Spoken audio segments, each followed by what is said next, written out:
दोस्तों, exit poll के नतीजे गोदी मीडिया के सामने आ ही गए हैं। किस तरह से जमीनी हकीकत से बिल्कुल परे बताई जा रही है। गोदी मीडिया सर्वे की बात करें तो उनके सर्वे में एग्जिट पोल में जो चीजें दिखाई जा रही है वो पूर्ण रूप से, जी हां, भारतीय जनता पार्टी को सरकार बनाते हुए दिखा रहे हैं, वो भी प्रचंड बहुमत के साथ। जैसा कि मैंने कल भी आपको सभी चैनल्स, अखबारों के एग्जिट पोल को लेकर जो बताया था, जो दिखाया था, वो आपके सामने है।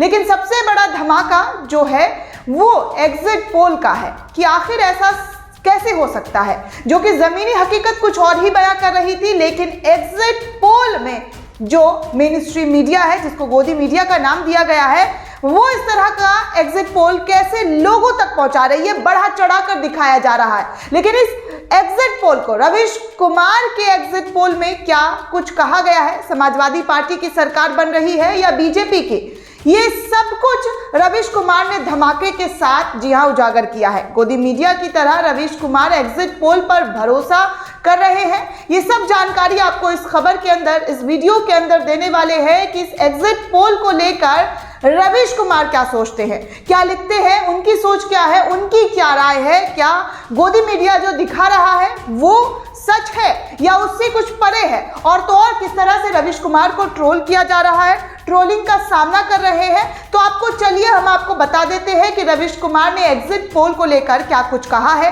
क्या कुछ लिखा है, उनकी क्या समझ है इस एग्जिट पोल को लेकर। क्योंकि जो एग्जिट पोल गोदी मीडिया के जरिए दिखाया जा रहा है उसमें क्या सच्चाई है, क्या तर्क है, क्या वो सच में ऐसा कुछ हो रहा है, क्या उत्तर प्रदेश में फिर से भारतीय जनता पार्टी की सरकार आ रही है। क्योंकि वो सारी तस्वीरें दोस्तों आप सभी ने देखी उत्तर प्रदेश के अंदर की।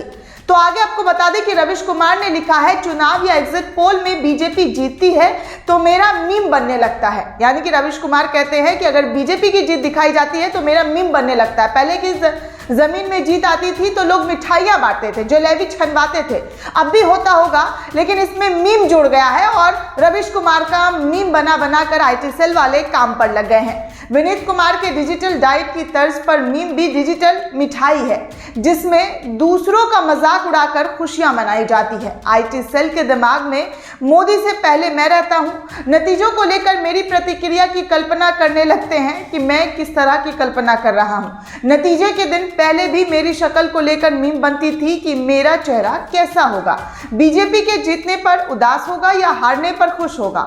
खुद को लेकर ऐसे कई मीम देख डाले। एग्जिट पोल ने बताया है 10 मार्च को यूपी में बीजेपी जीत रही है तो अभी से मेरा मीम जलेबी की तरह छनने लग गया है। यानी कि रवीश कुमार का कहना है कि जो 10 तारीख के एग्जिट पोल दिखाए गए और भक्तगण जिस तरह से खुशी से झूम उठे हैं, उसको लेकर रवीश कुमार का मीम बनाया जा रहा है। धड़ल्ले से मीम वायरल किया जा रहा है कि रवीश कुमार दुखी हो गए हैं बीजेपी के जीतने से।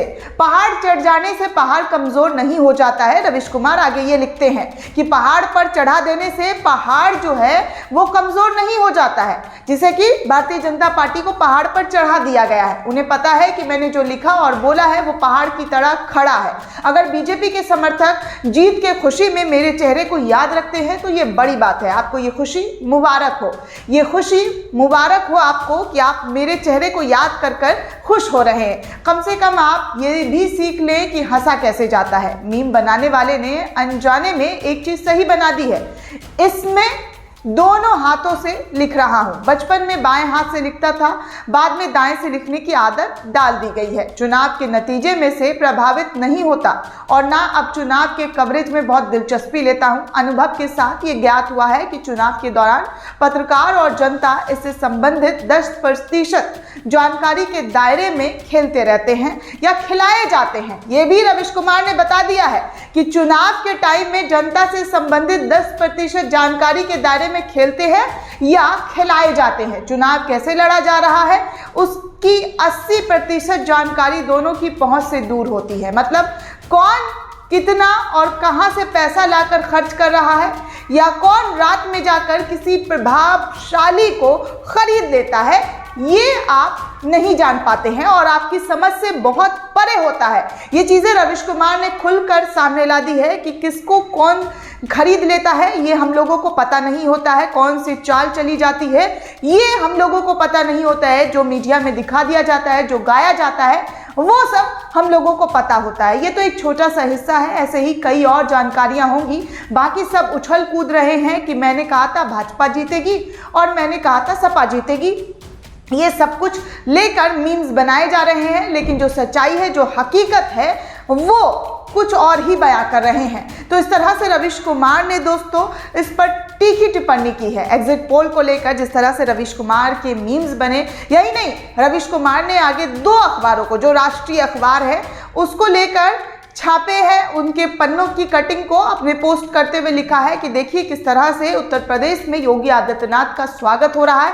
अभी से ही योगी आदित्यनाथ को सीएम की कुर्सी पर बिठा दिया गया है अखबारों के माध्यम से, टीवी चैनल्स के माध्यम से, कि यूपी में योगी आ रहे हैं, यूपी में योगी आ रहे हैं, जैसे हेडलाइंस छपने लग गए हैं, बनने लग गए हैं। जिस तरह से चुनाव प्रचार में आपको हेडलाइंस के साथ जो खेल खेला गया था, यह आप सबको अच्छे से पता है कि हेडलाइंस जो मैनेजमेंट है वो किस तरह से किया जाता है, और दैनिक जागरण इस हेडलाइन मैनेजमेंट में सबसे आगे है।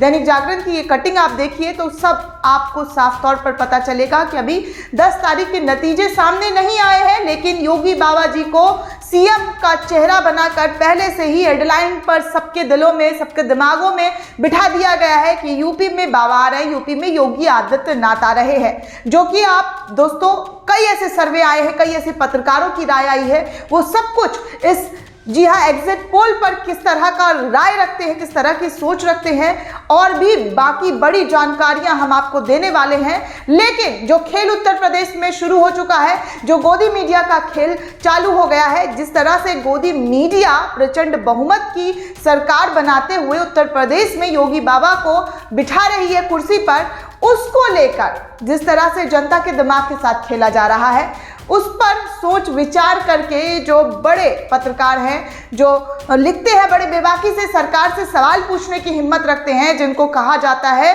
कि ये सरकार से जलते हैं, ये सरकार की जीत से खुश नहीं रहते, जिनमें रवीश कुमार का सबसे पहले नाम आता है, अभिसार शर्मा और कई बड़े पत्रकार हैं, उनके पूर्ण प्रसून वाजपेयी, उन सब के नामों को लिया जाता है।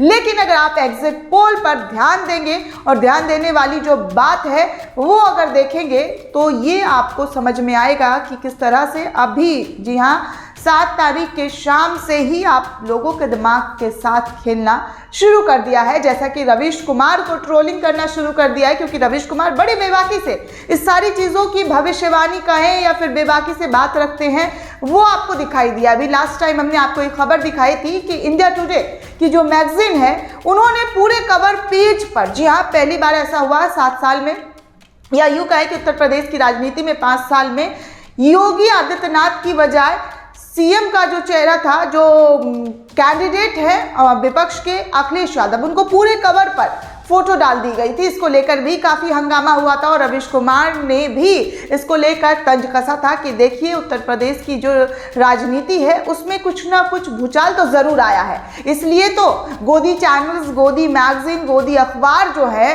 वो विपक्ष को चेहरा दे रहे हैं, विपक्ष को जगह दे रहे हैं। जिस विपक्ष को पूरे अखबार में आप ढूंढ लीजिएगा तो कोने कोने में पड़े रहेंगे, पूरे पेपर पर, पूरे अखबार पर ये दिखाई देता है भारतीय जनता पार्टी का ऐड, उनके गुणगान। लेकिन उससे उलट उत्तर प्रदेश में जिस तरह की तस्वीरें आई हैं, जिस तरह की खबरें हमने आपको पल पल की दिखाई है, उससे तो यही प्रतीत हो रहा था कि जनता का जो रुझान है, जनता का जो हौसला है, जनता क्या चाहती है, जनता किसको समर्थन करती है। अभी 7वें चरण से एक दिन पहले की बात है, जब लाखों हजारों छात्र ट्रेन में भरकर वोट करने निकल गए थे और जय अखिलेश के नारे लगा रहे थे। क्या ये सब झूठ था? क्या ये सब फरेब था? जिस तरह से जनता का अपार प्यार मिल रहा था अखिलेश यादव को, रैलियों में जो हुजूम था वो सब क्या दिखावा था? और दूसरी तरफ भारतीय जनता पार्टी की रैलियों में भीड़ ना आना, कुर्सियां खाली रहना, कई बार दौरे को रद्द कर देना, रोड शो फ्लॉप हो जाना, वो क्या था फिर? क्योंकि जिस तरह की तस्वीरें, जिस तरह की आप लोगों के जहन में डालने की कोशिश की जा रही है, वो वाकई चौंका देने वाली है, घबरा देने वाली है कि उत्तर प्रदेश को लेकर, भारतीय जनता पार्टी को लेकर किस तरह से गोदी मीडिया बिछती हुई नजर आ रही है। गोदी मीडिया का बहुत जल्द ही एग्जिट पोल पर हम आपको खुलासा करेंगे अगले वीडियो में कि किस तरह से गोदी मीडिया का एग्जिट पोल क्या सच में सही है या फरेब है, इसको लेकर हम आपको आगे की जो स्टोरी है उसमें बताने वाले हैं। तब तक के लिए द नेशन के साथ बने रहें और देखते रहें द नेशन, और ज़्यादा से ज़्यादा लाइक, शेयर और सब्सक्राइब कीजिए। वीडियो अच्छा लगा हो तो शेयर ज़रूर करें। धन्यवाद।